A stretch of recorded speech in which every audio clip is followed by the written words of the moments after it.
pun banyak dosa. Orang banyak dosa dia ni. Pakai luar ketak kita tengok punggung ni, mu je tengok. Jangan tipu dalam masjid ni. Tadi tengok.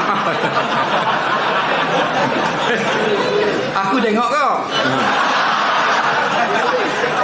Dosa. Pegang tangan awet, mang.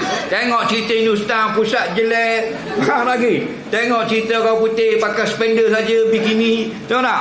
Banyak tak dosa kita? Banyak ah.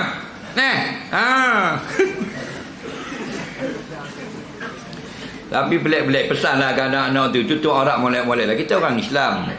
Ini pelik-pelik dia ni. Baju pukat tu, baju macam pukat hok ayung buah anak ni buat baju lah ni. Oh banda kau dah. Jadi nampak berat kat dalam. Baju kan berlubang-lubang. Faham? Itu kita bawa kereta. Apa traffic light. Dia mai hidup belok naik skuter. Baju pakai pukat tau. Kita duduk pegang steering tengok alamak. Kau duduk sebelah. Patut pergi sejik gisu kan.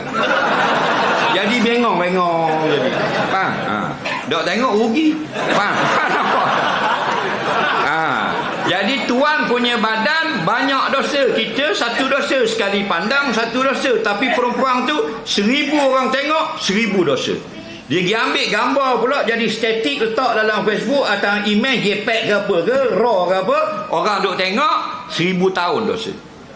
Nampak? Jadi hak lepas minta maaf pada Allah. Akan datang tak dah. Tak.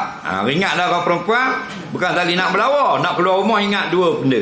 Pertama pakaian awak longgar, kedua labuh. Faham? Nak keluar rumah nak pergi pasar pasar malam, nak pergi klinik, nak pergi pampir, nak pergi apa ke anda lah. Nak beli jagung, nak beli ayam dan sebagainya. Nak pergi patah tak? Pakaian kita longgar, labuh. Bila di rumah sengkat, ketat. Baru suami suka. Faham? Ni di rumah pakai baju kelawar. Perempuan pakai baju kelawar di rumah. Muka dah lah macam kelawar. Suami tengok Allah, nak utah tengok. Ingat nak keluar rumah, labuh dan longgar supaya Allah tidak murka. Faham?